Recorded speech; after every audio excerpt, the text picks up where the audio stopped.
Hey guys. Tonight we begin with the sad, strange, and sometimes downright dangerous life of a man whose job was to make everyone else laugh. The medieval court jester. The floppy hat, the bells, the jokes. It all sounds like fun and games, until you realise you were one wrong joke away from the dungeon. So, before you get comfortable, take a moment to like the video and subscribe, but only if you genuinely enjoy what I do here. And let me know in the comments where you're tuning in from, and what time it is for you. It's always fascinating to see who's joining us from around the world. Now, dim the lights, maybe turn on a fan for that soft background hum, and let's ease into tonight's journey together.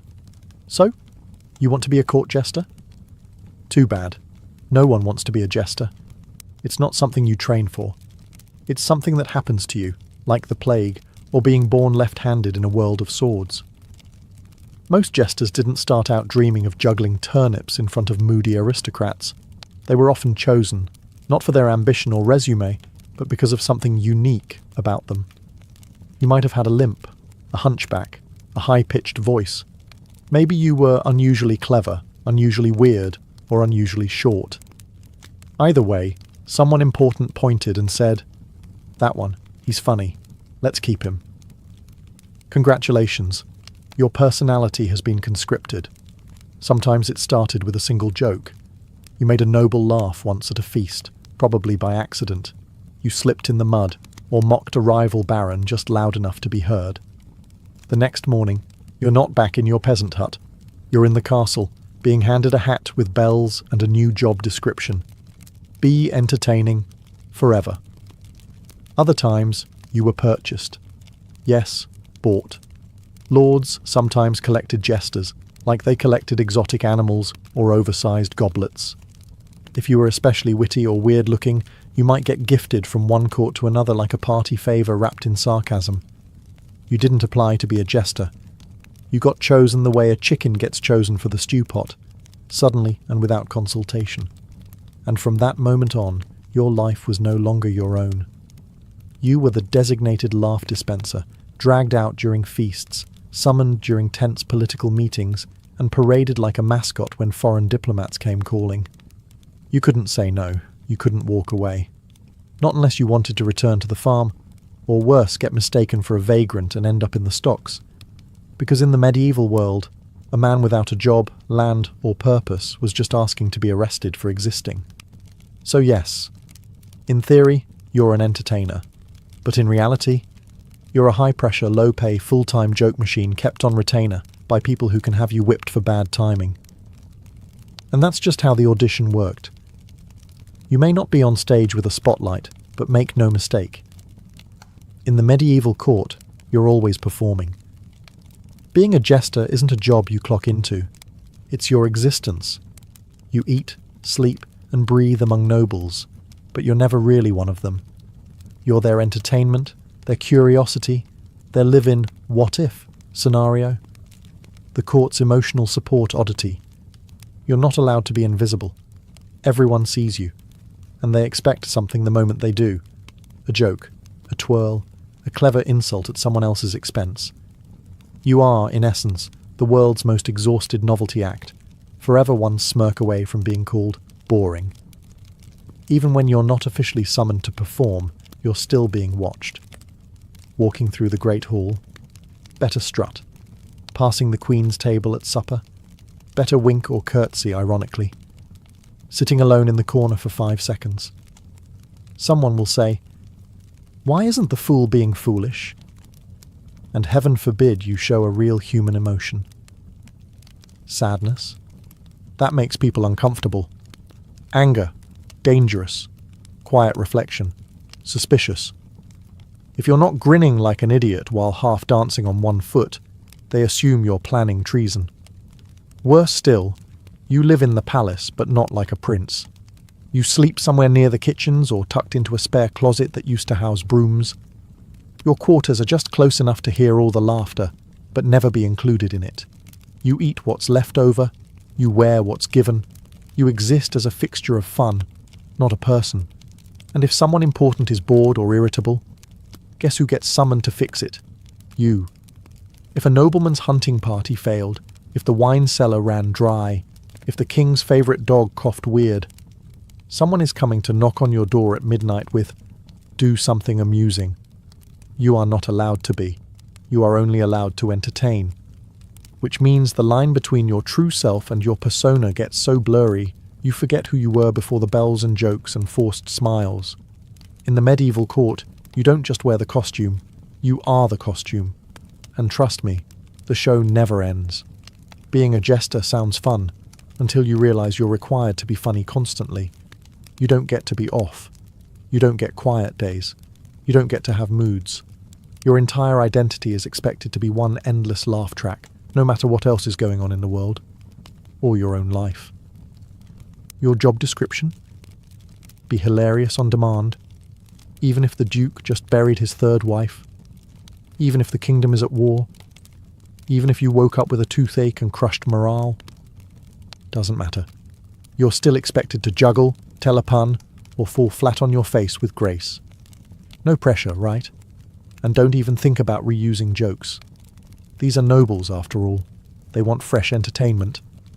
That witty poem you worked on for a week? Great. Now do 12 more before lunch. And while you're at it, impersonate 3 courtiers. Write a satire of the bishop's sermon and pretend to trip on a goose. Now. And if you bomb, you're not just getting a bad Yelp review, you're getting jeered, slapped, possibly pelted with chicken bones. Or worse, replaced. Medieval courts didn't have HR departments. If you failed to amuse the wrong person on the wrong day, your next gig might involve cleaning chamber pots or digging your own grave. And remember, you're the only one in the room not allowed to be serious. Everyone else can cry, rage, pray, scheme, or fall apart. You juggle through the tension. You laugh through royal tantrums. You dance around political intrigue with a stupid hat on your head and a forced smile on your face. And you can't say, "I'm not feeling it today." Feelings are irrelevant. Your entire value depends on how many chuckles you can wring from people who think sarcasm is foreplay and cruelty is wit. So yes, being the funny one sounds great in theory. But when your survival depends on your ability to entertain people who could legally execute you for a bad punchline, it's less stand-up comedy and more medieval emotional hostage-taking.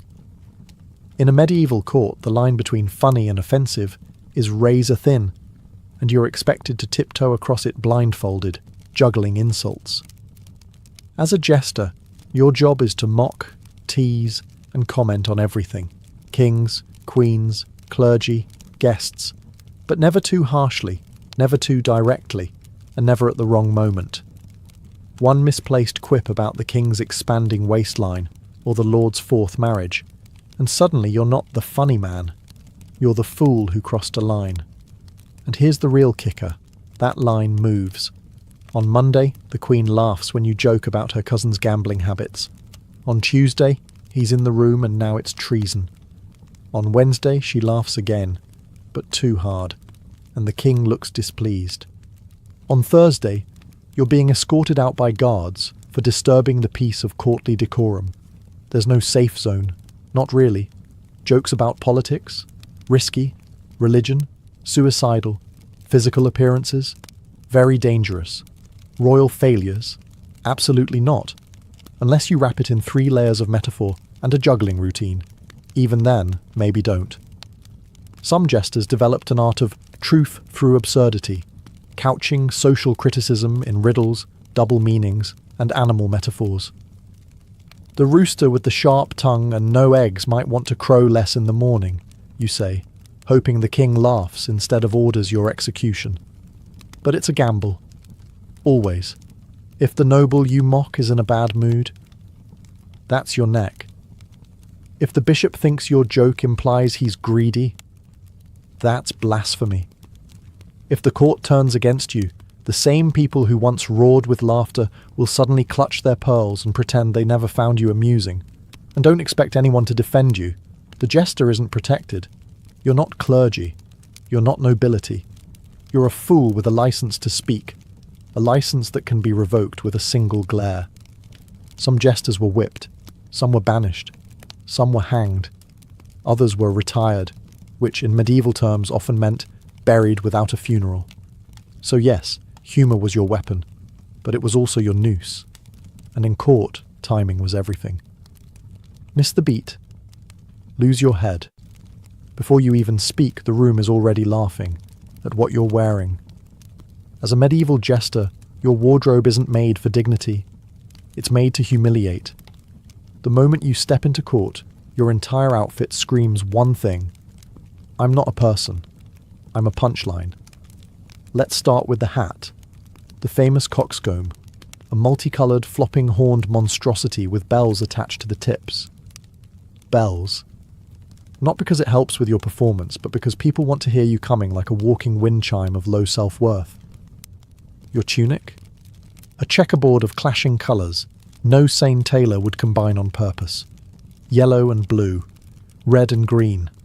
Bright, garish patches sewn together like a tapestry made by someone who hates your dignity. Your shoes? Curled-toe slippers, also with bells. Perfect for slipping on spilled mead or tripping over your own relevance. They make you look like a court-approved goblin, which frankly is the point. Even your belt is a joke, often oversized or knotted in ways that prevent practicality. Need to carry a knife or pouch? Forget it. That's not what you're here for. You're here to jiggle, dance and fall on your face in a glorified mascot uniform. And while nobles wear velvet, silk, fur and gold thread embroidery, your clothes are made from the cheapest scraps of wool and linen. If it's itchy, heavy or stained, perfect. The worse it feels, the better it looks. The audience must always remember you're beneath them. Now imagine wearing this to every feast, every wedding, every royal negotiation. There's no variation, no wardrobe change, no formal jester wear. You are visually ridiculous 24/7. Even when you're dead serious, you look like a colouring book exploded on your body. And don't expect compliments. People don't say, "Nice hat." They say, "Try not to trip over your bells today, fool." Or worse, they tug your sleeve just to hear you jingle like a holiday decoration with abandonment issues. So yes, your clothes might be iconic, but they're also a uniform of humiliation. A reminder that even when your words are sharp, your outfit must be dull-witted enough to reassure the powerful that you're never truly a threat. Just an echo in a funny hat. You sleep under the same roof as dukes, barons and kings. But make no mistake, you're not one of them. You're part of the furniture, like a tapestry that makes noise. Your room, if you're lucky enough to have one, is a glorified storage closet tucked behind the kitchens or near the servants' quarters. A space just far enough to remind you you're not important, and just close enough to be dragged out at a moment's notice for a midnight joke or awkward wedding toast. At meals, you don't sit with the nobles. You stand near them, close enough to overhear gossip, be insulted mid-bite, or have a piece of chicken flung at your head in jest. You might be allowed to eat from the same platters, but always last, after the nobles, the priests, the dog, and occasionally the stable boy. And yet, you hear everything. Affairs, plots, murmured insults, the truth behind marriages and treaties. You are the unwanted ear in the room, the one nobody stops talking around, because in their minds, you're too lowly to matter. You're harmless, a fool. But that doesn't stop you from knowing everything. And sometimes that knowledge keeps you alive, or gets you killed. The irony is cruel. You live among nobility, you know their secrets, you share their meals. But socially, you're stranded. The nobles won't befriend you. The servants won't trust you. You're too high for one world, too low for the other. Your presence is tolerated, but not respected. You're allowed into spaces peasants never see, but only so long as you're amusing. You're patted on the head like a performing animal, not welcomed like a guest. If you speak too plainly or ask for something real, a favour, protection, respect, you're reminded immediately. Know your place, fool. You are, quite literally, a resident outsider. You can mimic the court, mock the lords, entertain the ladies, but you'll never inherit land, marry into nobility, or wear a sword for honour. Your future is as fixed as your bells. So yes, you live with the nobles, but you live among them the way a shadow lives among light, always present, never truly visible. You've spent years honing your skills, juggling knives, reciting witty verse, playing instruments, mimicking voices, composing satire that could rival Cicero. And yet, no one thinks of you as talented. They think of you as amusing. That's the curse of being a jester. No matter how much skill, creativity, or performance mastery you have, your genius is constantly treated like a party trick. You compose clever rhymes in multiple languages. They'll chuckle and say, "Do the funny face again." You craft a biting piece of political satire disguised as a joke about sheep. Someone throws a grape at your head and tells you not to get too clever. You are expected to be brilliant, but never acknowledged as such. If a noble sings a song, everyone applauds. If you sing better, the room goes silent. If a baron tells a joke, it's praised for its boldness. If you tell the same joke better, it's called sassy or inappropriate, and woe unto you if you actually outshine someone important. Nobles don't like being upstaged, especially by someone dressed like a Christmas ornament. You're supposed to sparkle, not eclipse, so you play a strange game, perform just well enough to keep your job, but not so well that you make anyone feel inferior. Be witty, but not wise. Be sharp, but not threatening. Be brilliant, and then immediately juggle something to remind everyone you're not that clever. It's a balancing act on the edge of a sword. And here's the real tragedy. Many jesters were incredibly skilled. Musicians, acrobats, poets, political thinkers, all hiding behind a mask of idiocy, because brilliance in a fool's mouth is only tolerated if it comes with a pratfall and a jingle. You know what's worse? They laugh hardest when you mess up. Miss a joke? Trip mid-dance? Drop a lute? That's when they roar. Not because you meant to, but because failure reinforces what they want to believe, that you're just an idiot in a loud outfit, not someone clever enough to mock them in their own tongue. So yes, your talent may be the most refined in the room, but your applause? It only ever comes wrapped in condescension. Feasts in a medieval court are grand, glistening roasts, overflowing wine goblets, minstrels plucking away in the background. It's a festival of excess. And you're the main course of humiliation. From the moment guests arrive, nobles are eyeing you like a toy they can poke for laughs. Do a trick, fool. Tell a joke. Imitate Lord Wensley and his lazy eye. You perform, not because you want to, but because the mood of 100 powerful drunken nobles depends on your ability to not take offence while being publicly mocked, grabbed, teased, and possibly slapped. You don't sit at the table. You orbit it like a bright, jingly satellite of shame. You move from group to group like a courtly Roomba, cleaning up awkward silences with a clever line or a badly timed handstand. You are always available, but never invited. And when the wine starts flowing heavily, that's when things turn.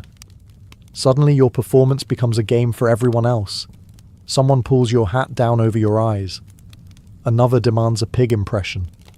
Someone else throws a leg bone at you and laughs when you flinch. Because here's the thing. You're not just entertainment. You're a social punching bag. A safety valve for the elite. Nobles can't insult each other, but they can insult you. And they do. Constantly. They mock your clothes, your voice, your background, your worth. Not because they hate you, but because you're convenient. Because laughing at the jester makes everyone feel smarter, richer, and safer. You're the joke that keeps the system in balance. You smile, you take it. You keep the laughter going, because the alternative is silence. And in the medieval court, silence is dangerous. Silence means tension. Silence means attention shifts. And you do not want the spotlight to land on someone more important than you and find you unfunny in the process. So yes, you're at every feast. But you're not celebrated. You're consumed, like the bread and wine, swallowed and forgotten by the time the goblets are cleared. And when everyone goes to bed full and satisfied, you go back to your closet-sized room with bruised ribs and a sore smile. By day, you're a jester, flinging jokes, juggling apples, and taking verbal punches like a trained clown in a velvet cage. But by night, you're a weapon. The crown might laugh at your tumbling act, but they know your real value isn't in your slapstick. It's in your ears. You see, being a fool comes with a strange perk. You're invisible in plain sight. Nobles speak freely around you. Servants forget you're there. Guests vent their frustrations while you pour their wine. You drift from corner to corner like furniture with feet, catching everything. You hear confessions that weren't meant to be heard. Treason whispered between cousins. Affairs confessed over goblets. Bribes, threats, alliances forming in the shade of the feast. And you remember it all, not because you're nosy, but because it keeps you alive. Because sometimes the king calls you aside. He says, "Fool, tell me what the bishop said to the French envoy last night." And you'd better have the answer. If you don't, he might think you're loyal to someone else. If you do, he might ask for more. This is the terrible dance. The king wants truth from your lips, but no truth that implicates him. You serve a monarch who praises your honesty, until your honesty offends. You're expected to report quietly, cleverly, maybe even in riddle form, who's sleeping with whose wife, or who's plotting a little light rebellion over stew. You're the court's most dangerous informant, disguised as the least dangerous person in the room. But there's a catch.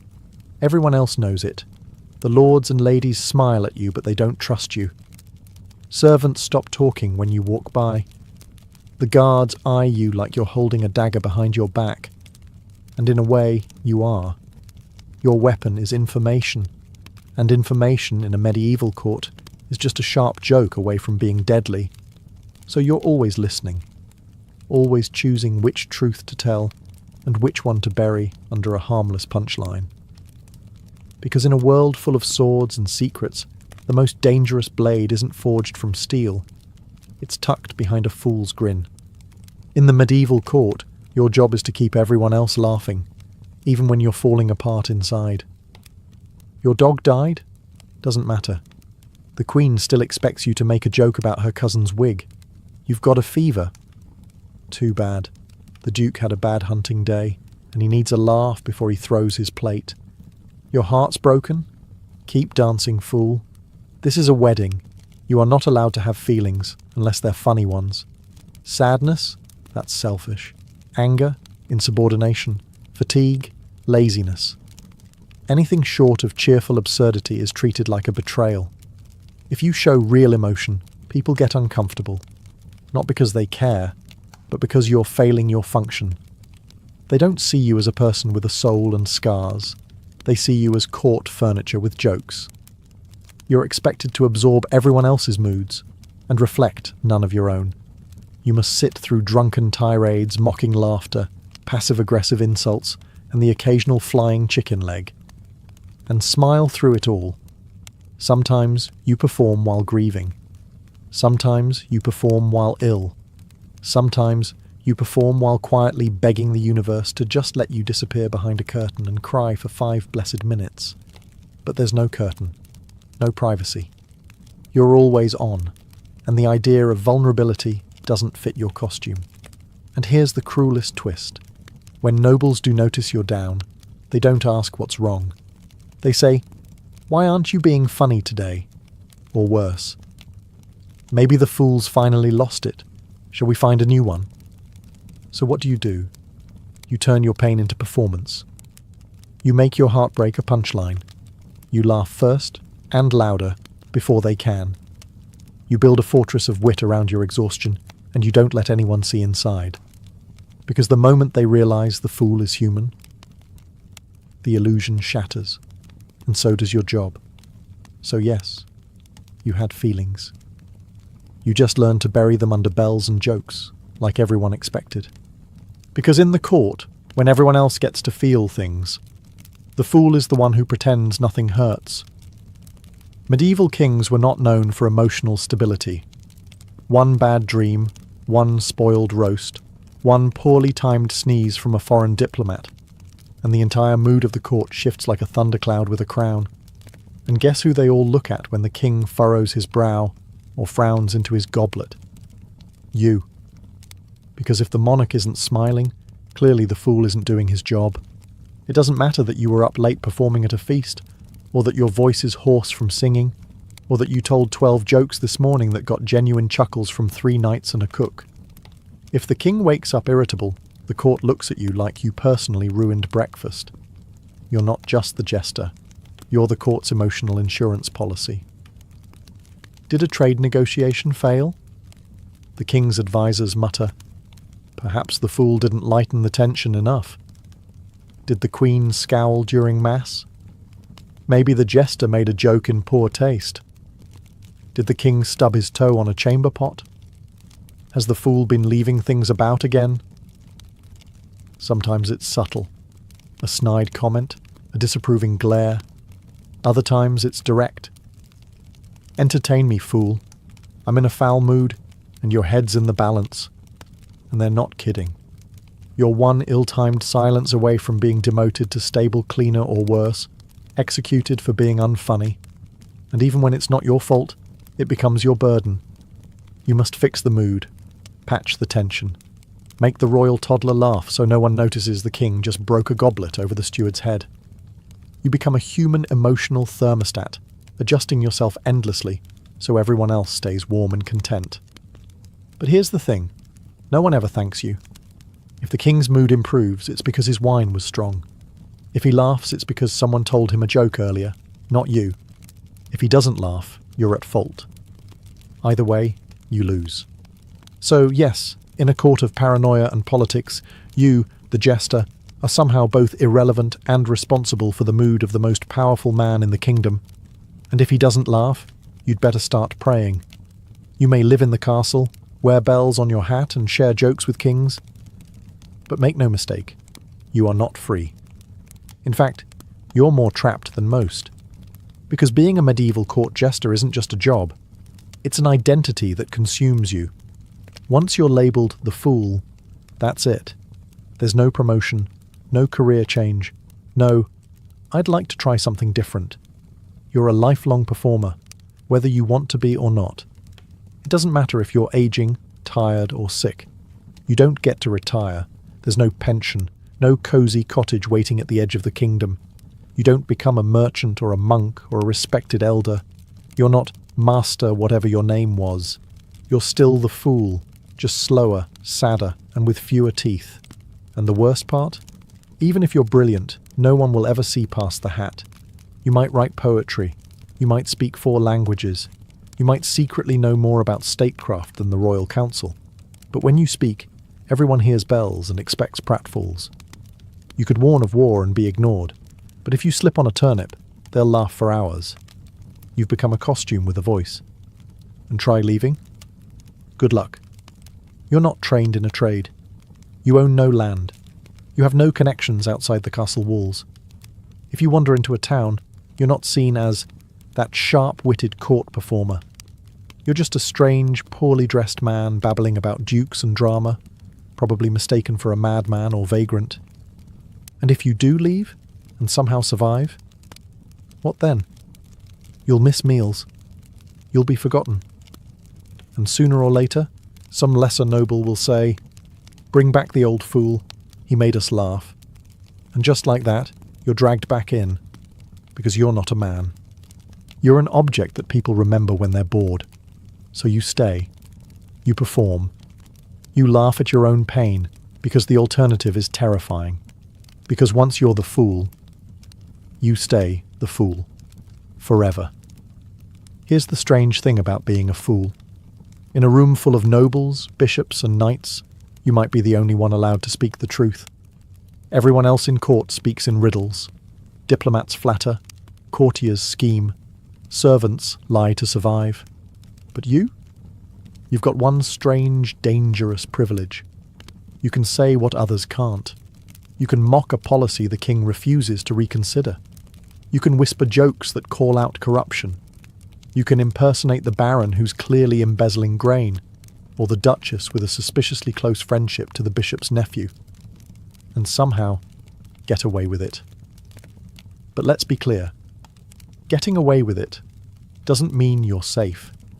It means you're walking a high wire strung between comedy and execution. The court laughs because they're pretending it's just a joke. But you know the truth. It's never just a joke. That jest about the war, that's a political opinion in disguise. That pun about the taxes, that's public dissent, delicately wrapped in wordplay. You are the only honest voice in the room, and everyone knows it. And that scares them. Some will admire you quietly, others will hate you openly, but all will watch your every word. Because one misstep, one joke too sharp, one truth too close, and the same crown that once chuckled at your cleverness may have your head rolling across the tiles by morning. In a world where saying the wrong thing could get anyone imprisoned, the jester was the court's built-in truth serum, but with no protection. You are the moral mirror, the court's conscience in bells. You're allowed to point at the naked emperor, so long as you do it with a backflip and a silly voice. But if your truth cuts too deep, or if the king is in a particularly fragile mood, well, jesters have been silenced before. So yes, in a court built on secrets, your job is to shine a flickering lantern into the shadows and pretend it's a spotlight gag. Because sometimes the only one brave enough to speak the truth is the man everyone refuses to take seriously. You spend your life surrounded by people. Nobles, knights, ladies, guests. You entertain at feasts, weddings, coronations, and even funerals. Your voice echoes in great halls. Your jokes fill chambers with laughter. And yet, when your time comes, no one is there. The jester's life is filled with noise, but his death is usually silent. You die in a corner room, unnoticed, unmourned. No parade, no eulogy, no marble slab etched with your cleverest line. You don't get remembered like a knight or a bard. You're not written into songs or family histories. You're just gone. Maybe the cook mentions you once, years later. Remember that fool who used to dance like a goat?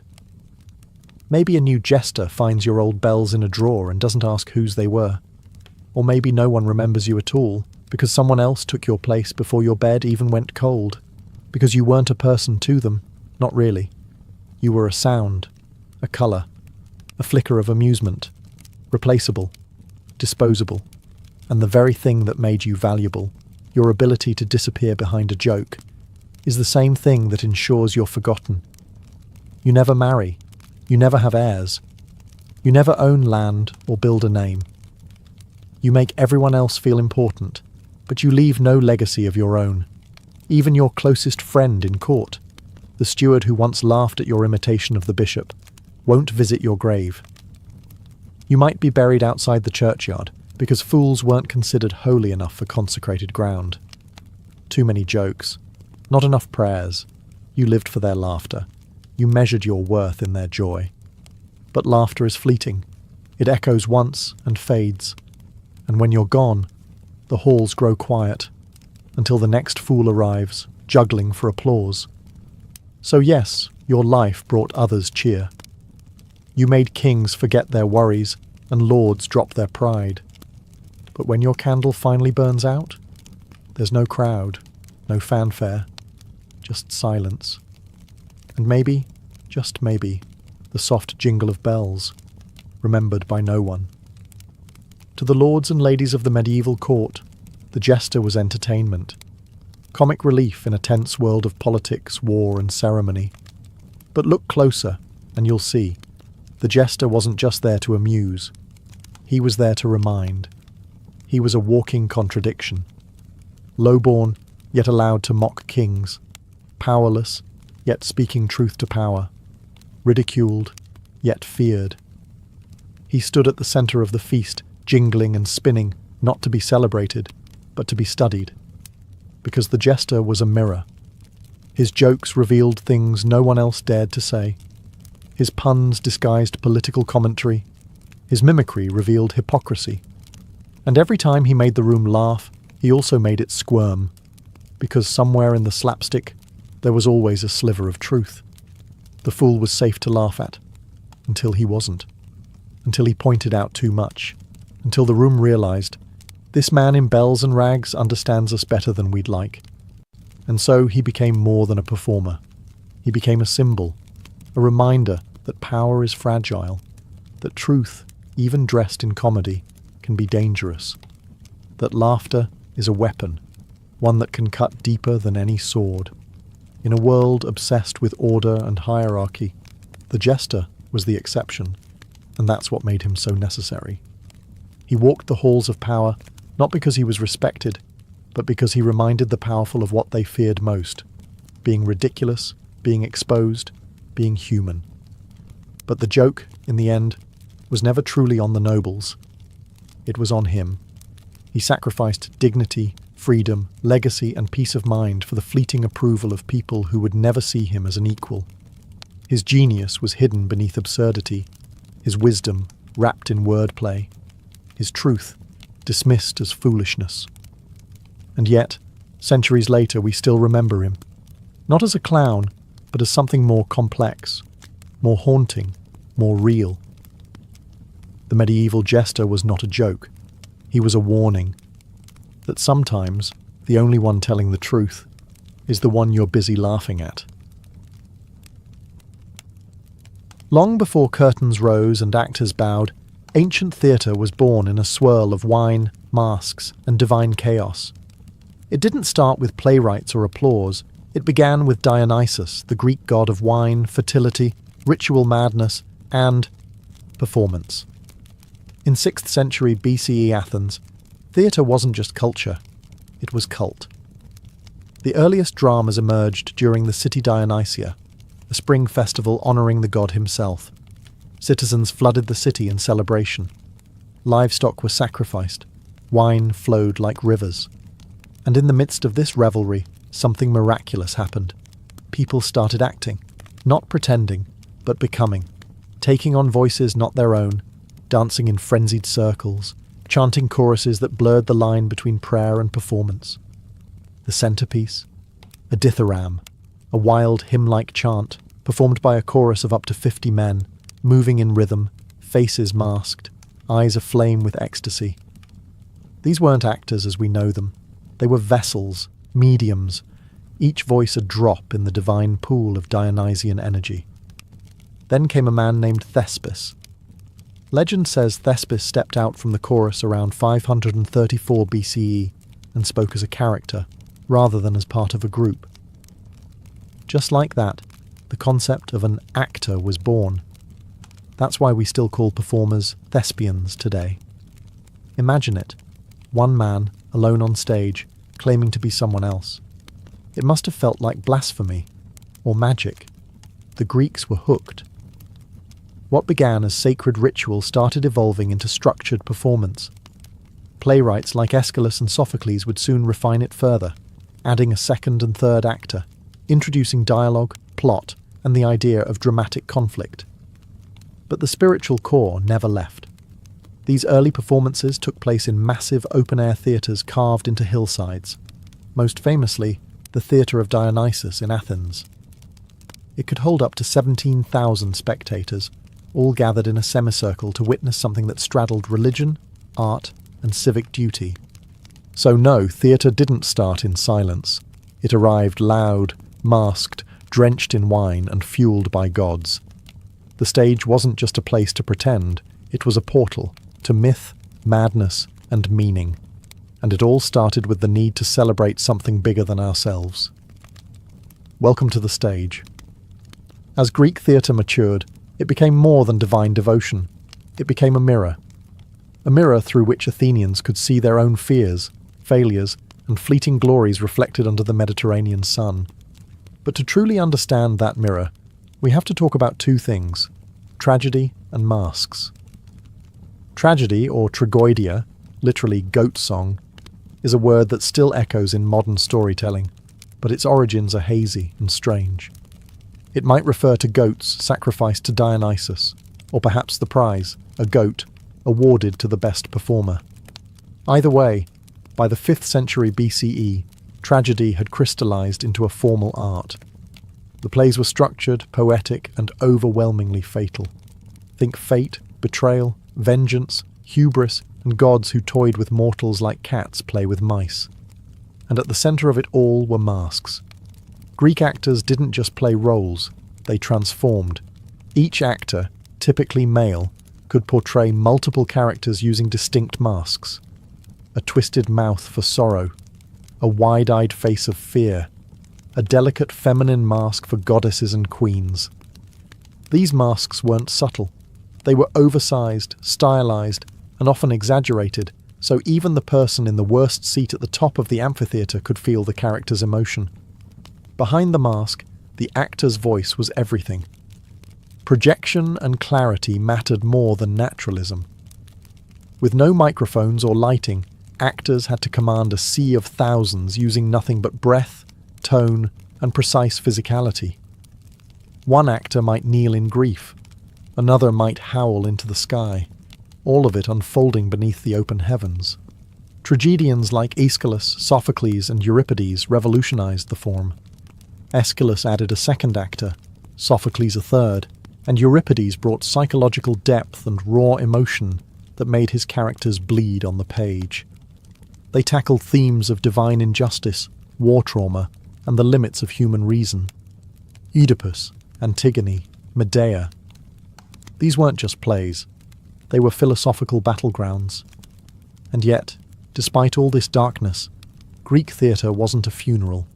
It was a civic celebration. Tragedies were performed competitively, like Olympic Games for the soul. The entire city would attend, including the poor.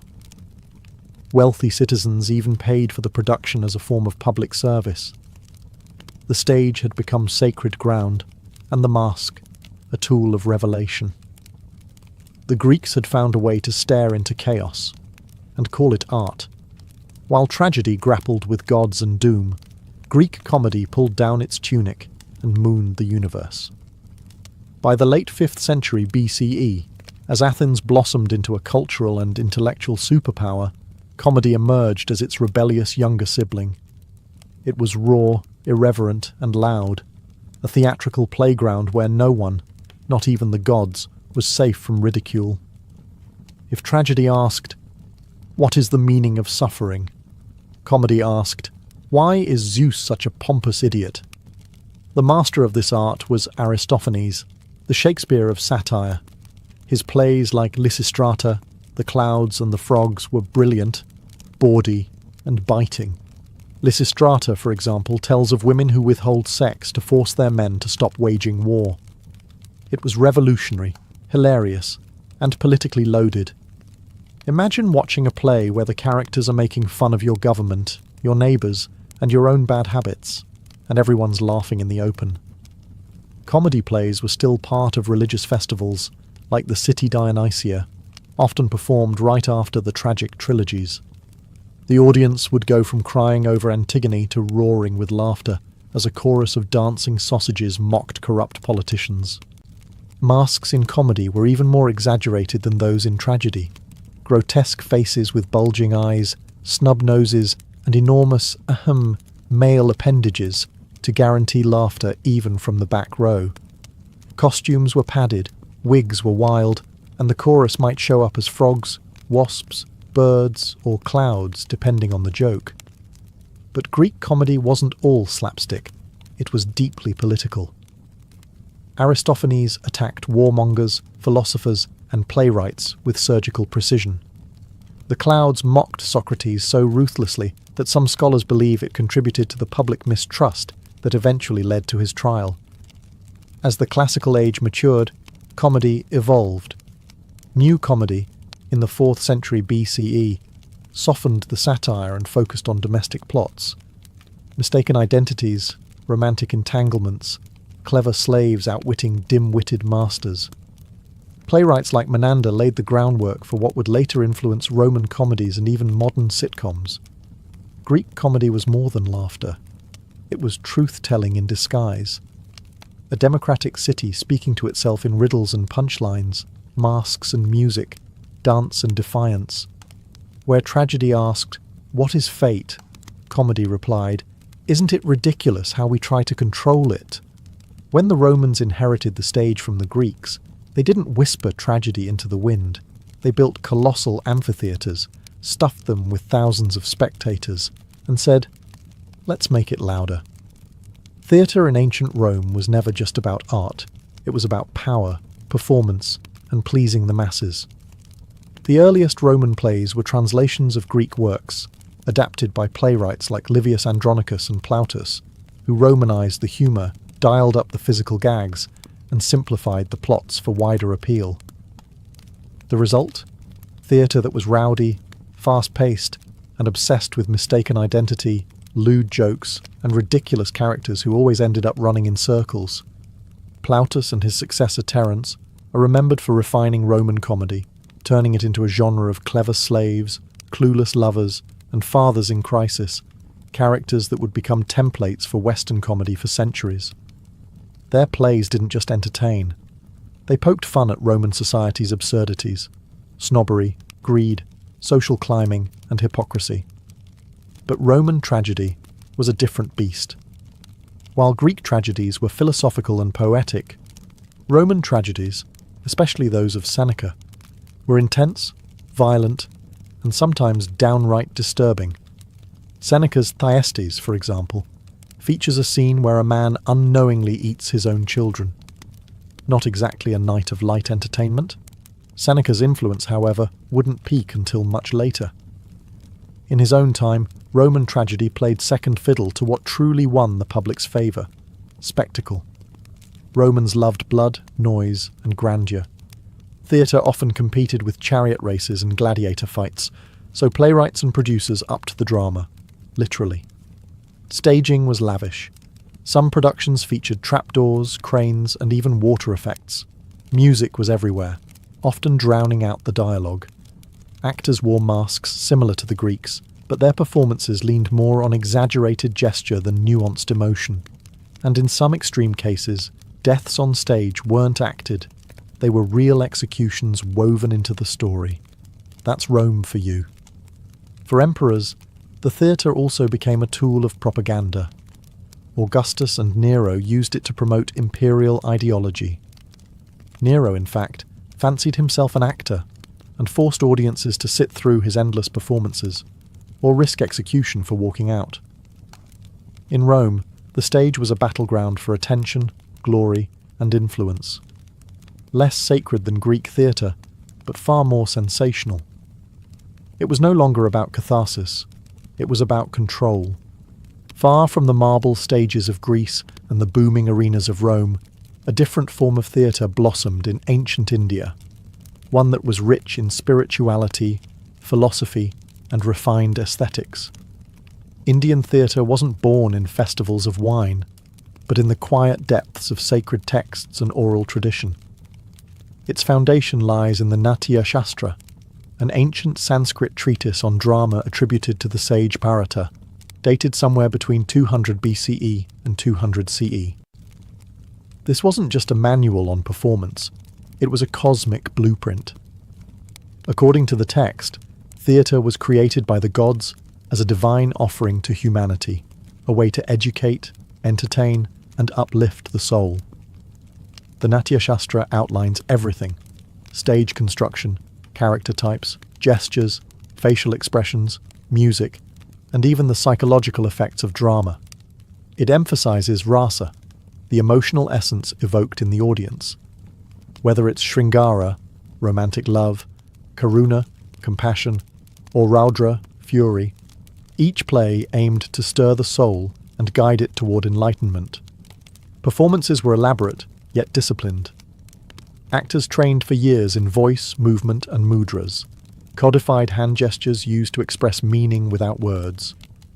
Dialogue was often sung or chanted, and stories came from epic texts like the Mahabharata and Ramayana, weaving together mythology, morality, and magic.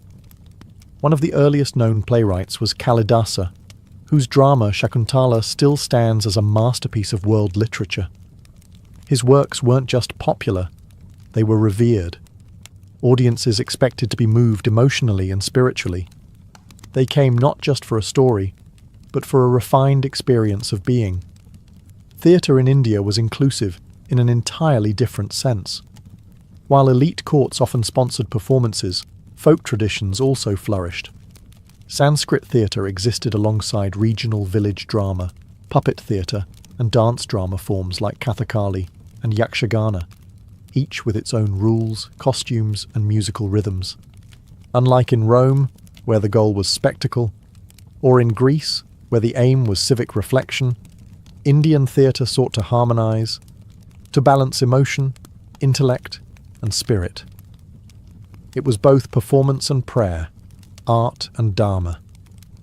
In this world of silks, incense, and layered symbol, the actor wasn't just an entertainer. They were a spiritual vessel, bridging myth and reality, embodying the timeless stories that made sense of life and death.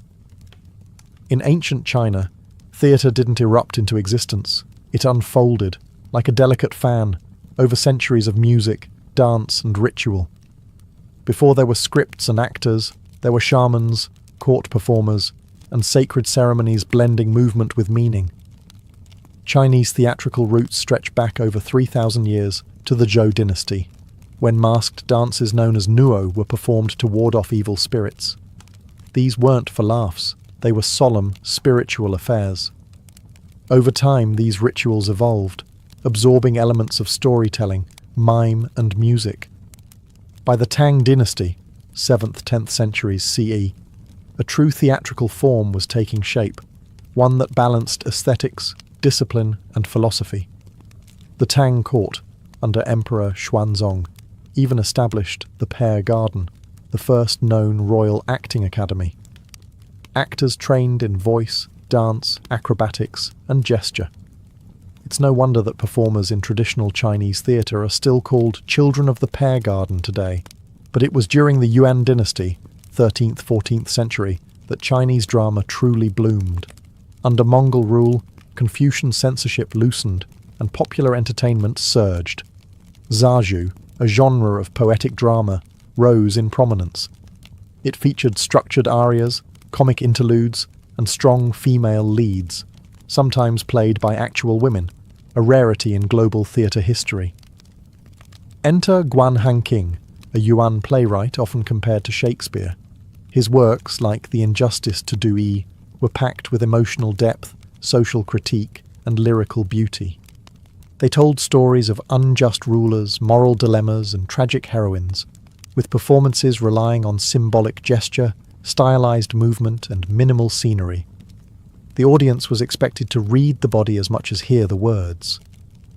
From these roots came Chinese opera, a rich and dazzling tradition that fully emerged by the Ming and Qing dynasties. The most famous form, Peking opera, or Jingju, crystallized in the 18th century. With ornate costumes, color-coded makeup, martial arts, and piercing falsetto voices, it turned performance into a ritualized visual language. Each movement, raising a sleeve, tilting the head, was loaded with meaning. The stage was almost bare, yet your imagination filled it with mountains, palaces, and battlefields. And unlike Western theatre, Chinese opera didn't aim for realism, it aimed for essence. Chinese theatre didn't just tell stories, it transmitted values, preserved history, and expressed a worldview where heaven, earth, and humanity danced in quiet harmony. In Japan, theatre emerged not with clamour or excess, but with stillness, subtlety, and sacred restraint.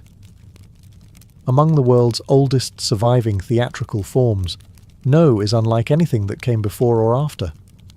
Born in the 14th century, No was less a performance for the masses and more a ritual for the refined soul, a whisper of drama in a world obsessed with noise. No traces its lineage to Dengaku and Sarugaku, folk dances, Buddhist chants, and comic sketches that entertained both commoners and monks. But in the 1300s, a father-son duo changed everything. Kanami and his son Xiami elevated No into a structured, poetic, and deeply symbolic art form. Xiami, a performer, writer, and theorist, gave No its heart. His treatises laid down a philosophy of beauty rooted in Yugen, a kind of mysterious grace or profound subtlety. In No, less wasn't just more, it was everything. Each performance blends music, dance, poetry, and drama into a single fluid expression. Actors move slowly, deliberately, often appearing more like statues than performers. Dialogue is sung or chanted, accompanied by a small ensemble of flute and drums. There is no illusion of realism. Instead, the experience is dreamlike, more like witnessing a ghost story told from within the ghost. And speaking of ghosts, many No plays are literally about spirits. Dead warriors, lost lovers, mad women, and wandering monks are frequent characters. These are not action-packed stories, but meditations on memory, loss, and longing. The main actor, or shite, typically wears a carved wooden mask, frozen in an expression that shifts subtly with the angle of the head or light. These masks are sacred objects, not props. No's stage is minimal, just a bare wooden platform with a painted pine tree backdrop. Yet this simplicity is deceptive. Every element, from the shuffle of the actor's feet to the rustle of silk robes, is choreographed to evoke the spiritual beneath the surface. Time seems to slow. The mundane dissolves. Supported and patronized by the samurai class, No became an aristocratic art. It wasn't made for cheering crowds. It was for introspection, for connection to something eternal. Even today, performances remain largely unchanged from 600 years ago. In No, the stage becomes a threshold between worlds. Life and death, form and void, voice and silence. While grand stages and noble actors stole the spotlight in many cultures, another kind of theatre quietly thrived in the shadows: puppet theatre. In Asia especially, puppetry wasn't just child's play. It was a powerful medium for myth, morality, and memory, where the inanimate whispered truths the living dared not say. In Indonesia, particularly Java and Bali, the ancient art of wayang kulit, shadow puppetry, emerged as a sacred tradition. Thin, flat puppets made from buffalo hide were intricately carved and painted, then held behind a white screen with a flickering oil lamp. The result? Silhouettes dancing in flickering light, conjuring entire worlds from shadow. At the centre of it all was the dalang, the puppet master. Far more than a performer, the dalang was a spiritual guide, comedian, narrator and philosopher rolled into one. With a single voice, he portrayed dozens of characters from Hindu epics like the Mahabharata and Ramayana. The stories might last for hours, even through the night, accompanied by the rhythmic pulse of a gamelan orchestra. Wayang wasn't just entertainment.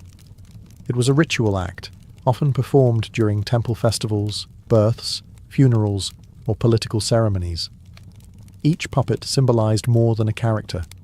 It was a force, a lesson, a karmic echo. Meanwhile, in Japan, another mesmerizing form evolved: bunraku. Unlike wayang's silhouettes, bunraku puppets are large, lifelike, and manipulated by 3 puppeteers in full view of the audience. One controls the head and right arm, another the left arm, and a third the legs. It takes years of training before a puppeteer can even touch the puppet's head. The result? Uncanny realism. A puppet woman tugs her sleeve in heartbreak. A warrior trembles before death. It's mesmerizing.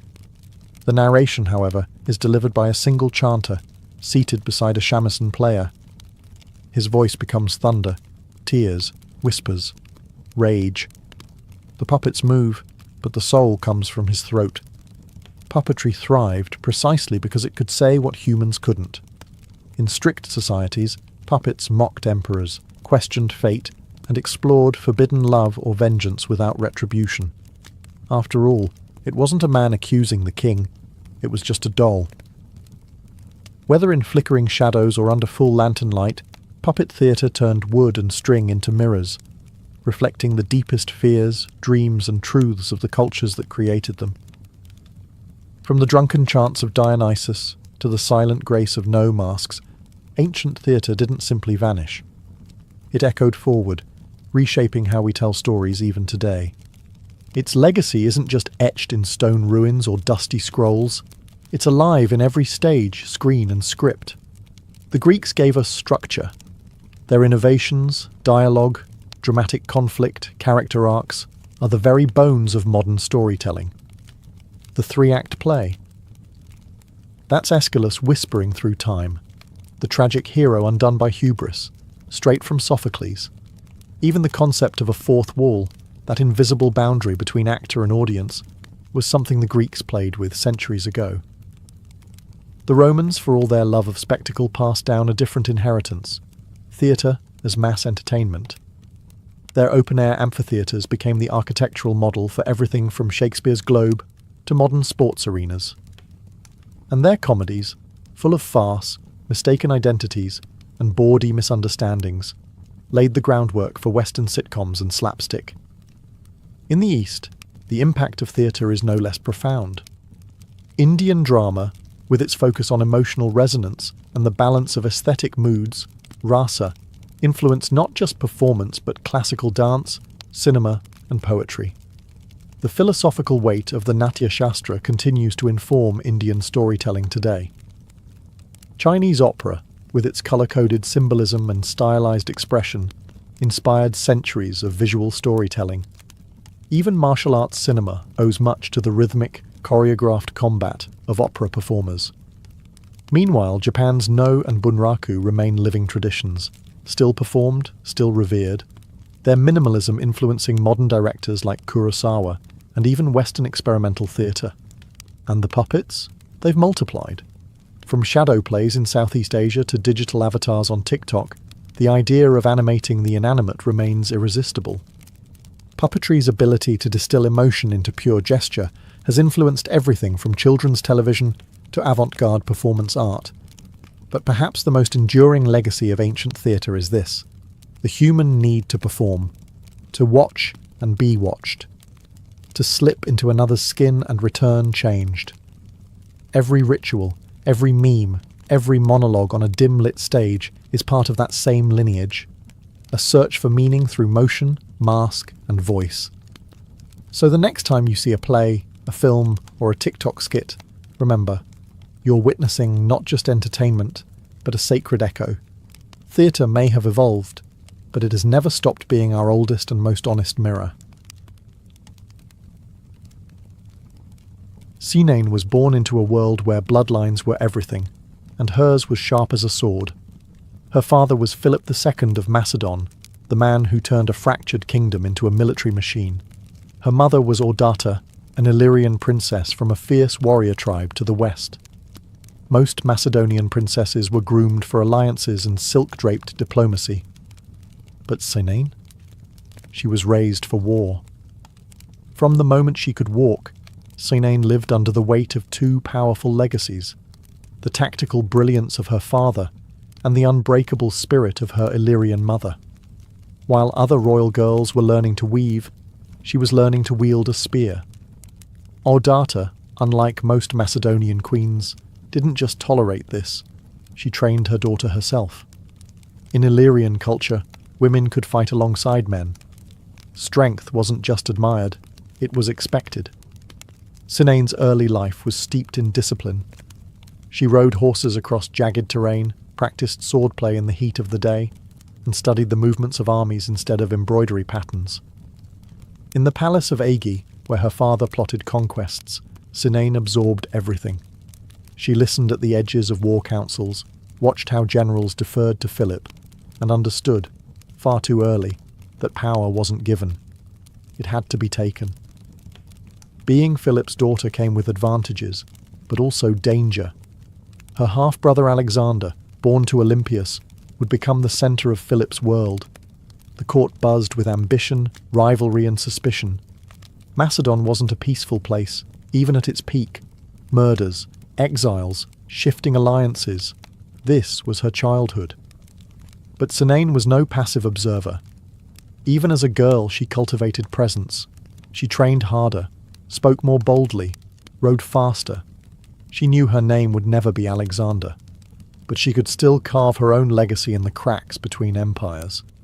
By her teenage years, she wasn't just admired, she was feared. Not only for her royal blood, but for her refusal to fit the mould of a royal woman. She wasn't a pawn, she was a blade. Sinane was born in a palace, raised on horseback, and baptized in steel. She wasn't meant to survive in a man's world. She was meant to conquer it. To be born royal in Macedon was to be born into a game of strategy, but to be born the half-sister of Alexander the Great, that was a life spent balancing on a dagger's edge. Cynain and Alexander shared the same father, Philip II, but different mothers. His mother, Olympias, was infamous for her ambition and ruthlessness. Hers, or Data, was Illyrian royalty, tough as the mountain tribes she hailed from. From childhood, Cynain knew she would never be the heir. That title had already been handed to Alexander, the golden boy with the lion's mane and the philosopher's tutor. The court adored him, the generals feared him, and the world one day would kneel before him. But Cynain didn't kneel. As Alexander grew into the legend we now remember, Cynain carved a quieter, sharper path. While he rode into Persia, she remained in Macedon, observing how empires functioned from within. She saw how alliances shifted like sand dunes, how one wrong word could end a dynasty. She learned the real battlefield wasn't always fought with swords. Sometimes it was fought in whispers. Still, she was no cloistered noblewoman. Cynain's reputation as a warrior began to circulate. Rumours of her military prowess, her ability to ride, fight and lead, echoed in the corridors of power. She may not have crossed deserts or stormed cities like Alexander, but she was no less dangerous. She had something he never did: silence. Cynain didn't need the world to watch her.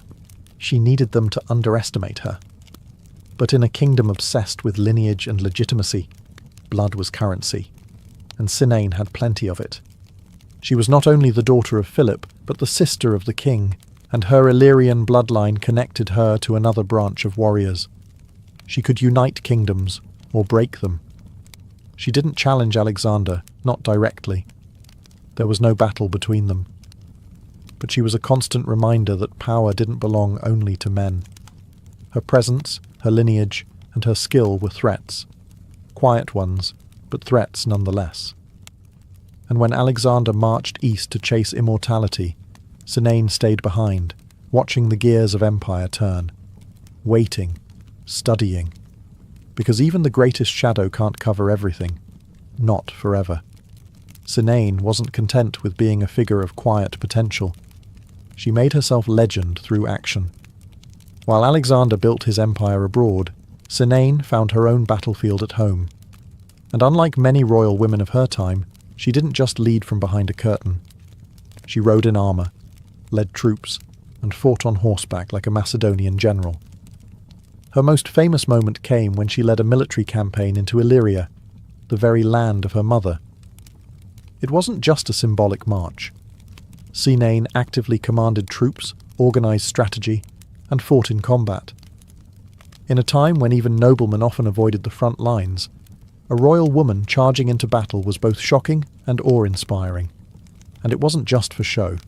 She emerged victorious. That campaign wasn't just a flex of military skill, it was a declaration. Cynain was staking a claim. She wasn't merely a noblewoman with a sharp mind. She was a trained warrior who had proven herself on the field, bloodied and unbroken. Her Illyrian blood had not thinned in the halls of Macedonian diplomacy. It had sharpened. By winning that campaign, Cynain did something extraordinary. She carved out a sphere of influence independent of her brother's colossal shadow. Alexander might have ruled eastward, but Cynain was building something of her own in the west. Respect, loyalty, and a reputation not tied to anyone else's name. But power is never comfortable in the hands of a woman, especially a woman who doesn't ask permission. Back in Macedon, the court murmured. Alexander, too occupied with conquering Persia and Egypt, did not interfere. But his absence created a fragile vacuum, and Cynain knew exactly how dangerous that space could become. She wasn't just a warrior for her own sake. She had a plan that reached beyond herself. She was a mother now, and she intended to pass on her power. So, while men wrote history in their own image, Cynain prepared for the next move. She had tasted command, stained her armour in real combat, and won not by birthright but by merit. She was no mere royal. She was a commander, and she was just getting started. For all her victories and warrior spirit, Sinane's most audacious move was not made with a sword, but with a daughter. Her child, Adea, was born of her marriage to Amyntas Forfa, a man who himself had royal blood but little political strength. Their union was strategic, a way for Sinane to connect her bloodline deeper into the royal web. But Amyntas was soon dead, likely a victim of Philip II's relentless housecleaning. Sinane, however, survived. More than that, she saw opportunity in the ashes. She began raising Adea not as a passive princess, but as a future queen. From the very beginning, Adea was trained with the same fire Sinane had received as a girl. This wasn't a child being groomed for a decorative marriage. This was a young woman being sharpened like a blade. Sinane personally oversaw her education, rhetoric, leadership, martial training, and most importantly, politics. It wasn't just about legacy. Sinane had watched the world unravel in Alexander's absence. The court was divided, the generals restless, and succession uncertain. Alexander had no legitimate heir. His empire was vast but fragile. The question of who would rule once he died wasn't just theoretical, it was a ticking bomb. Sinane had a plan. Her daughter would marry Aridaeus, Alexander's half-brother, who was considered next in line despite his intellectual disability. If Adea became his wife, and Sinane her advisor, they would have real influence over the Macedonian throne. This was more than ambition. It was survival. The empire was splintering. Power was being hoarded by generals and regents. Sinane saw that only through Adea could she continue to shape the future. She wasn't just trying to put her daughter on the throne. She was trying to protect Macedon from itself. But this was not a world kind to women who made moves like kings. Whispers turned to threats. The regents, particularly Perdiccas, one of Alexander's former generals, saw what was coming. A warrior mother raising a queen with a claim to the throne was too dangerous. Sinane, ever bold, prepared to travel with Adea to ensure the marriage happened. She was ready for resistance, but not the betrayal that awaited her on the road. She had trained her daughter for the throne. Now she would pay the price for it. Sinane knew exactly what she was doing when she set out for Asia with her daughter. This was not a diplomatic visit. This was a political maneuver, the kind that could change the shape of an empire. Adea, young but regal, was to be married to King Aridaeus. That union would tie Sinane's bloodline directly to the throne, and give her a front-row seat to the regency of Alexander's fractured empire. But the men in power saw it differently. To Perdiccas, the ambitious general serving as regent, Sinane was not a royal matron. She was a threat, a woman with her own army, her own agenda, and, worse still, public support. Soldiers admired her. Macedonians respected her. Her daughter had the blood of Philip, the charisma of a queen, and the backing of one of the last true heirs. Perdiccas couldn't risk it. As Sinane and Adea crossed into Asia Minor, they were intercepted by forces under Alcetus, Perdiccas's own brother.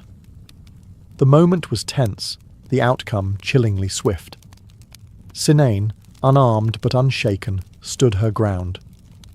Some sources say she demanded to see the king. Others suggest she attempted to rally the soldiers against the regents right there on the spot. But it was too late.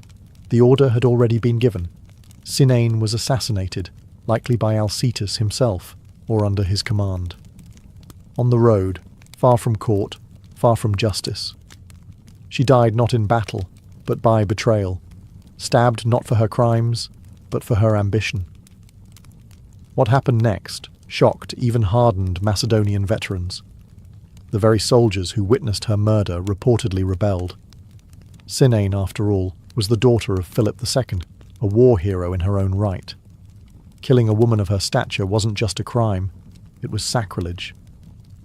So intense was the backlash that Perdiccas was forced to backtrack. In a stunning reversal, he allowed Adea to marry Aridaeus after all. But the cost had been steep. Macedon had lost one of its most capable minds and most dangerous women, not to enemies, but to its own fears. Sinane died with her armour off, but her strategy lived on. Her daughter was now queen. The next move was no longer hers, but it would still bear her name. Sinane's death was supposed to end the threat, but instead it lit a fire. Her daughter, now married to King Aridaeus, entered the political arena with the fury of a legacy interrupted, and she did not remain a dear for long. In a powerful move, she changed her name to Eurydice, a name echoing queens of the Argead dynasty. It wasn't just a rebranding, it was a declaration of legitimacy. Queen Eurydice now stood beside the King of Macedon, not a puppet, not a consort, but a partner in rule. Though Aridaeus was mentally impaired and heavily controlled by regents like Perdiccas and later Antipater, Eurydice quickly became the active voice of the throne. She took an unprecedented step for a woman in Macedonian politics. She began addressing the army directly, wearing military attire and asserting her right to govern on behalf of her husband and herself. These weren't symbolic gestures. Eurydice stepped into the vacuum her mother left with military poise and political instinct. She held speeches in front of soldiers, grizzled veterans who had followed Alexander across the known world, and she won them over. She promised order, Macedonian strength, and a return to Argead leadership. Her mere presence reminded them of Sinane, and the army listened. But her rise came at a dangerous moment. The wars of the Diadochi, the bloody civil wars between Alexander's former generals, were already underway. Macedon was fragmenting, alliances cracked, loyalties shifted like sand. Eurydice stood in the middle of it, a young queen with no army of her own, challenging men who commanded legions. Still, she played boldly. She stood up to Polyperchon, the newly appointed regent, and tried to maintain control of the capital. She refused to back down, writing letters, issuing orders, rallying troops. For a time she seemed unstoppable. But like her mother, Eurydice's power came not just from her bloodline, but from the threat she posed to men in power. She was Sinane's daughter through and through, armoured in pride, fluent in strategy, and unafraid to confront the ruling elite.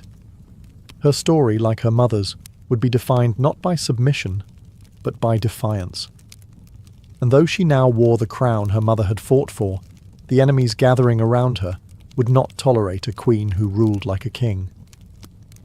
Eurydice's rise to power was swift, but so was the storm that followed. The Macedonian Empire, already fracturing under the weight of Alexander's absence, had become a battlefield of old generals, all clawing for control. At the heart of this chaos was Polyperchon, the aging general newly appointed as regent. To him, Eurydice was an anomaly, young, ambitious, and worst of all, politically effective. She had the troops, she had the bloodline, and she had the fire of Sinane running in her veins. At first, Eurydice tried diplomacy. She challenged Polyperchon in writing, issuing royal decrees in her own name. She appeared in military dress before the army, calling out his authority. These were not empty gestures. For a moment, the balance of power seemed to teeter in her favour.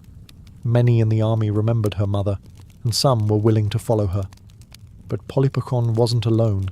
He had a powerful ally, Olympias, the mother of Alexander the Great. After years in exile, Olympias returned to Macedon with vengeance in her heart and murder in her strategy. The rivalry between the two women, Eurydice and Olympias, was more than personal. It was the final brutal clash of two dynastic visions. Eurydice stood for a new order, young, militaristic, and independent. Olympias represented the old Argead fire, the bloodline that had once ruled unchallenged. Eurydice marched to confront her enemies but was betrayed. Her troops, faced with the revered Olympias and her more experienced forces, abandoned her. She and King Aridaeus were captured. The crown, once so close, was ripped from her head. What came next was not politics, it was revenge. Olympias had Eurydice imprisoned and forced her to commit suicide.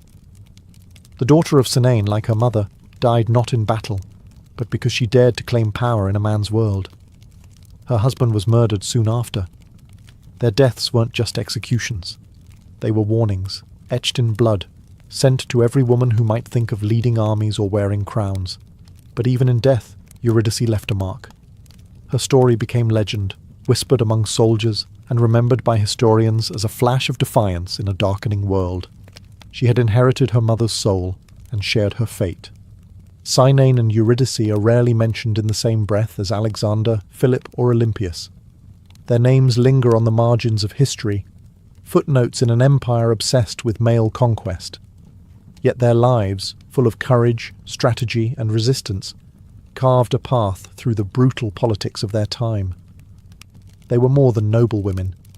They were a dynasty of defiance. Cynain had been a daughter of Philip, trained not to marry well, but to fight well. She had stepped onto a battlefield when most royal women were stepping into marriage contracts. She had outlived her husband, outmaneuvered her enemies, and trained her daughter for power in a world that had no room for powerful women. In an age where even queens had little agency, Cynain led troops into combat, and not for ceremonial show. She fought to win. Her daughter inherited that fire, and when Cynain died by assassination, Eurydice took the torch and carried it to the throne. She may have ruled briefly, but her impact was unforgettable. In front of assembled soldiers, Eurydice stood in full military dress and addressed them as commander. She wasn't a pawn. She wasn't waiting to be chosen. She chose herself, and that's what made them dangerous. The men who killed them weren't only defending political control. They were defending a system, a world where women could inspire loyalty but not lead armies, could bear heirs but not rule empires. Cynain and Eurydice proved that women didn't need permission to claim power. They only needed opportunity. What's extraordinary is how close they came to succeeding. In another timeline, one less afraid of their strength, Cynain might have led campaigns alongside Alexander. Eurydice might have stabilized the throne, restoring Macedonian pride after Alexander's empire collapsed. Instead, both were killed not for failure, but for being too effective. Their legacies survive in fragments. Roman historians mention them in passing. A few ancient coins hint at Eurydice's brief reign. But the full weight of their stories has been buried under centuries of male-focused glory. Still, the outline remains. A mother who trained like a soldier, and a daughter who ruled like a king. They were born into conquest, and in their own fierce, tragic way, they left a conquest of their own. Cynain and Eurydice were silenced, but their stories never truly vanished. They linger, like distant thunder in the chronicles of empire, like blood on a blade that history tried to polish clean. For centuries, they were overshadowed by their male relatives, by Alexander's brilliant campaigns, by Philip's reforms, by Olympia's deadly cunning. But if you look closely, you can trace their presence like footprints through wet earth. Cynain, who led soldiers into Illyria and returned victorious. Eurydice, who donned armour and defied generals face to face. Neither ruled long. Neither died peacefully. But their courage left a blueprint for resistance, for female power, for what a woman could be in an empire designed to crush her. Their erasure is part of a pattern. Ancient historians, mostly men, recorded events through the lens of power and prestige. Women like Cynain weren't celebrated. They were feared, minimized, or written off as ambitious beyond their station. But the fragments survive. In brief lines, in bitter deaths, in the outrage of armies who witnessed their assassinations and recoiled at the injustice. And in those fragments, something remarkable remains. Willpower. Neither woman needed a crown to claim authority. They embodied it, through action, leadership, and sheer presence. Their power wasn't inherited, but forged, from training fields, battle scars, and public defiance. Cynain's very existence challenged the idea that only men could shape the world. Eurydice proved a woman could wear royal regalia and speak to warriors without trembling. Even today, their names raise questions. What might have changed had they lived longer? Could Macedon have held together under Eurydice's rule? Could Sinane have been the war leader Macedon needed after Alexander's death? We'll never know, but the possibility itself is a legacy. Modern scholars are beginning to rediscover them, pulling their stories from the dust of forgotten scrolls. Not as side characters, but as protagonists of their own brutal, brilliant narratives. Sinane and Eurydice didn't survive their world, but they disrupted it. And for that they echo, not as ghosts of empire, but as reminders of what power looks like when it refuses to beg for permission. Their crowns were stolen, their stories almost erased, but their fire still burns, even if history tried to bury the ashes. Before there were belts, masters, or cinematic legends, martial arts began in the silence between survival and the sacred. Across early civilizations, the act of fighting wasn't just practical, it was ritualistic. It was how communities trained their bodies, protected their borders, and shaped their spirits. The earliest martial arts didn't emerge from sport. They grew out of necessity. Long before writing, people were already grappling, striking, and weapon training. But over time, simple survival turned into something deeper. Combat became a discipline, a code, a path toward mastery, not just of the body, but of the self. Take ancient hunters, for example. Their movements, lunges, thrusts, evasions, became the foundation of martial patterns. Each hunt was a rehearsal for war, and every war demanded a stronger, smarter, more synchronized warrior. But when weapons were laid down, the movements remained. They were practiced again and again, until they became ritual, a kind of physical language that could be passed down across generations. Across the world, this pattern repeated. In the Indus Valley, carved seals from over 4,000 years ago show figures in stances eerily similar to those in modern martial arts. In Africa, tribal wrestling formed the basis of coming-of-age ceremonies. In Mesopotamia and Egypt, soldiers trained in organized formations, but also honed personal combat styles, ones involving hand-to-hand strikes and grappling holds. Their physicality was a kind of literacy. To fight was to speak the language of kings. And always, combat was paired with symbolism. Movements mimicked animals, spirits, or cosmic forces. A strike wasn't just a blow, it was the embodiment of a myth. A sequence of motions could mirror a battle between gods, or serve as a prayer for protection. Martial practice became ceremonial, integrated into festivals, funerals, and religious rites. Even in death, warriors were honoured for their form. Ancient tombs contain weapons carefully placed beside skeletons, not as tools, but as symbols of identity. The sword wasn't just something you carried, it was who you were. So in these ancient worlds, martial arts weren't side activities. They were essential rites, a merging of the physical, the mental, and the divine. It wasn't about fighting, it was about becoming. In the misty palm-covered hills of southern India lies the ancient birthplace of what many believe to be the world's oldest martial art, Kalaripayattu. Born in the region of Kerala, this system dates back over 3,000 years, and possibly more, emerging from a civilization where combat, medicine, and spiritual practice were deeply intertwined. The word Kalari refers to a training ground, and Payattu means to fight or practice. But Kalaripayattu was never just about fighting. It was a discipline of transformation, a system where warriors trained not only to defeat enemies, but to master themselves. It combined strikes, grapples, and weapon techniques with deep breath control, meditation, and stretches that predate modern yoga. According to tradition, the art was shaped by the sage Parashurama, a divine warrior believed to have reclaimed the land of Kerala from the sea. He created Kalaripayattu not merely as a combat system, but as a sacred path to balance power with wisdom. Students began training at a young age, learning body control, flexibility, and agility before ever touching a weapon. The training grounds, or Kalaris, were considered sacred spaces. Entering the Kalari was a ritual.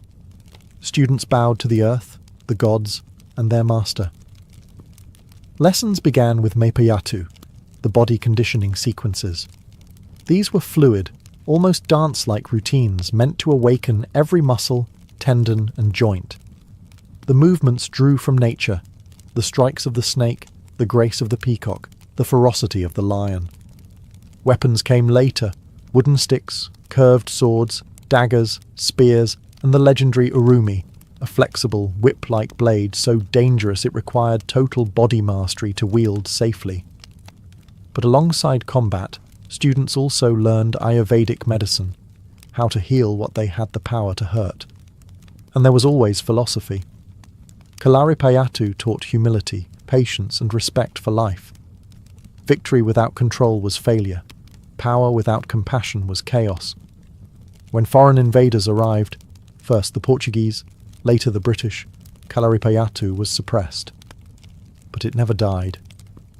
It went underground, passed on in whispers and footwork, hidden in dance and disguised as healing. Today, it still survives, not just as a martial art, but as a living link to one of humanity's earliest visions of what it means to be both a warrior and a sage. To most of the world, the phrase martial arts brings to mind one word: kung fu. But in China, kung fu, gong fu, doesn't just mean fighting. It means mastery earned through effort, whether in calligraphy, cooking, or combat. And nowhere is that spirit more fully embodied than in the ancient martial traditions rooted in the temples, mountains, and battlefields of early China. The origins of Chinese martial arts stretch back over 4,000 years. Ancient military texts from the Zhou dynasty describe hand-to-hand combat drills, weapon techniques, and battlefield formations. But the true heart of Kung Fu emerged where philosophy met motion, in the silence of the monasteries. The most famous origin story begins in the Shaolin Temple, a Buddhist sanctuary nestled in the Song Mountains. Legend says that in the 5th century CE, a monk named Bodhidharma, who travelled from India, introduced meditative practices that would evolve into Shaolin Kung Fu. He noticed that the monks, weakened from long hours of seated meditation, needed physical conditioning to balance the spirit. So he taught them forms, fluid movements that mimicked animals, synchronized breath, and sharpened awareness. Over centuries, these forms became complex martial systems, each with its own rhythm, philosophy, and purpose. Tiger style for strength, crane for grace, snake for fluidity.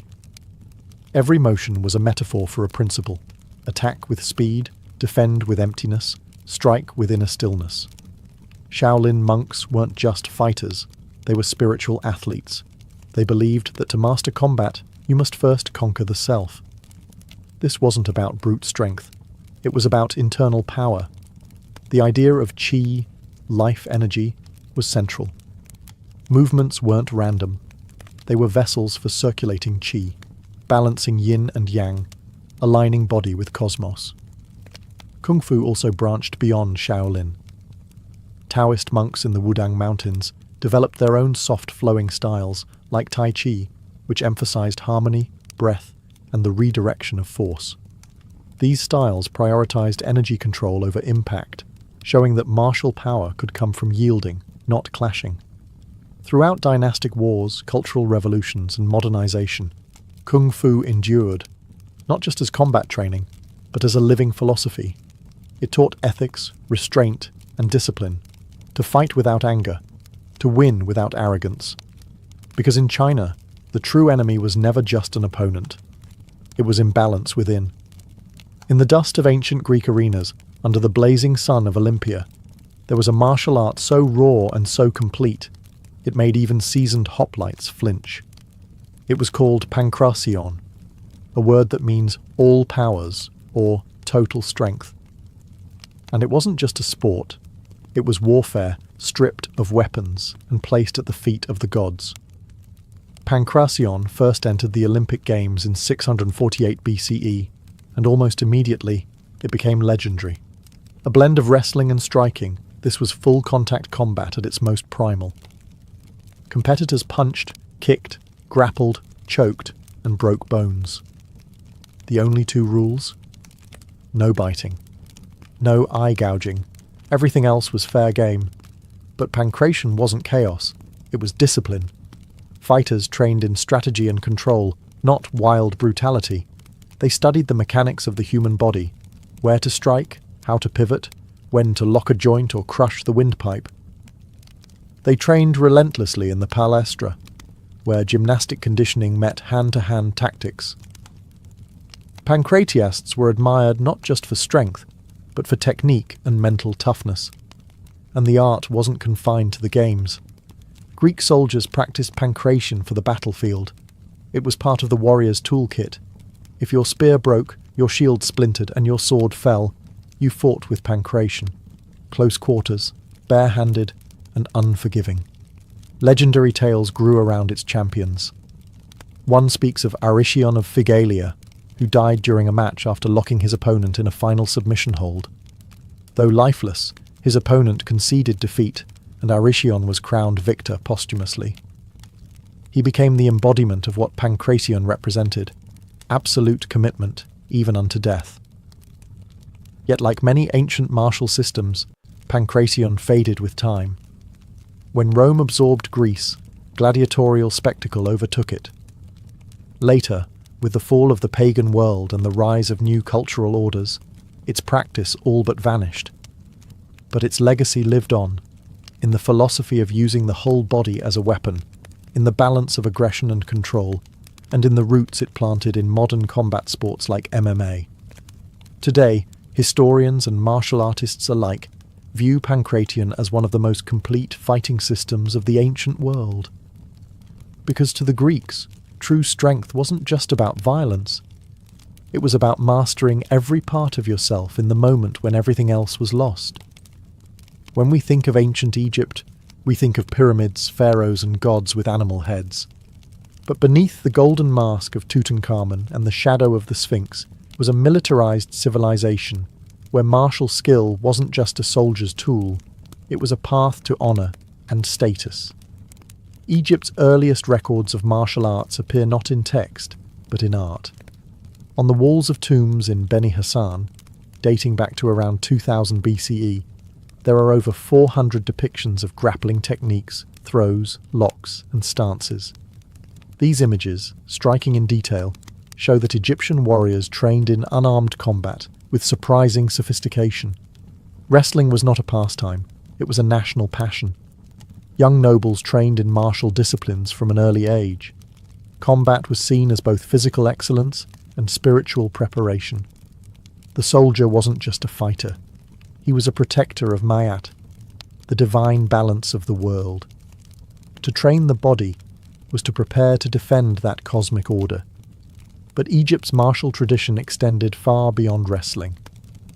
Warriors were schooled in stick fighting, known today in its modern descendant as toBe. This elegant yet fierce art involved rhythmic movements with a long staff, often performed to drums. Though it evolved into a ceremonial dance over the centuries, its roots were deeply martial, used by guards, soldiers, and royal bodyguards. Weapons training included archery, spears, daggers, and battle axes, but close-quarters combat was no less important. Egyptian warriors had to be versatile. In chariot warfare, for instance, soldiers were trained to shoot with deadly precision while racing at full speed, an ancient form of mobile martial art that demanded nerves of steel and unbreakable focus. Even in myth, martial prowess mattered. Gods like Horus, the falcon-headed protector, were warriors first, locked in eternal combat with chaos. Pharaohs modelled themselves on these divine fighters, presenting their victories as reflections of divine will. War was sacred, and those who fought it were not just men. They were instruments of order. Though Egypt's martial systems never survived in a formal lineage like Shaolin Kung Fu or Kalaripayattu, their spirit remains, etched in stone, in rhythm, and in ritual. Because along the Nile, to fight was not just to conquer, it was to preserve the universe itself. Long before the word samurai echoed through scrolls and songs, Japan's martial identity was already forming in the misty valleys and storm-swept shores of its islands. The origins of Japanese martial arts lie not in modern karate dojos or sword-fighting duels, but in ancient ritual, clan warfare, and spiritual discipline. In the earliest centuries, during the Yayoi and Kofun periods, warriors fought with bronze weapons, stone-tipped arrows, and raw, practical techniques designed for survival. These early forms lacked structure, but emphasized efficiency, group cohesion, and instinctual movement. Fighting wasn't just physical, it was deeply tribal. Loyalty to clan and family was everything. To fight well was to protect your bloodline. But as Japan entered the Heian period, 794–1185 CE, martial culture began to crystallize. Mounted archery became central. The ideal warrior wasn't just a brute with a sword, he was a horseman, archer, and scholar. This period gave rise to the bushi, the early prototype of the samurai, whose code blended battlefield skill with personal honor. The foundation of many Japanese martial arts developed from this evolving warrior class. One of the earliest systems was kyujutsu, the art of the bow. Archers trained to shoot from horseback using the yumi, a tall, asymmetrical bow, requiring extraordinary strength and control. Over time, this evolved into kyudo, the way of the bow, which emphasized not just aim, but spiritual focus, breath, and mindfulness. Kenjutsu, or sword technique, also began to emerge, though swords were not yet the dominant weapon. Techniques were battlefield-tested, direct, and often brutal, far from the polished forms we associate with modern katana duels. Swords were tools, not symbols. Yet within the folds of these techniques, a code of conduct was growing. By the time of the Kamakura period, this code evolved into what we now know as Bushido, the way of the warrior. Honor, loyalty, self-discipline, and inner peace became as vital as victory. Martial training became not just preparation for war, but a moral path. Swordsmanship, archery, and later hand-to-hand combat systems like jujutsu were practiced as both physical arts and spiritual exercises. In early Japan, to fight was to follow a path of balance between life and death, technique and heart, body and soul.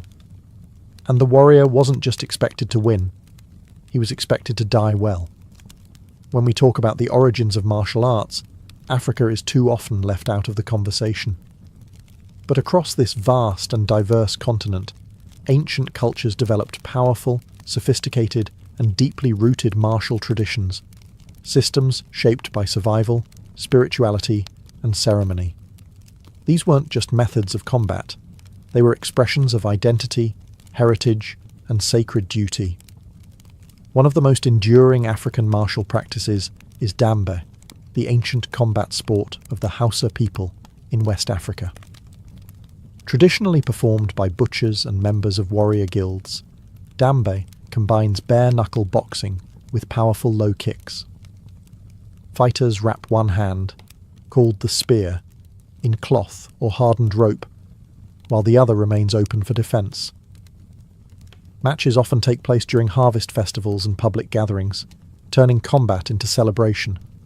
But make no mistake, this is warrior training, preserved through ritual.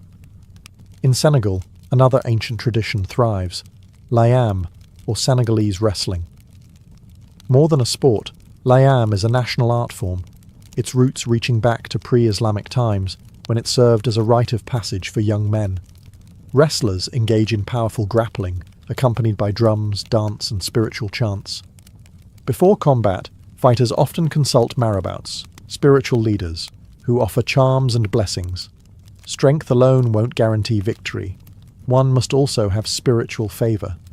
Farther south, in Zulu culture, the martial legacy of Nguni stick fighting tells a different story.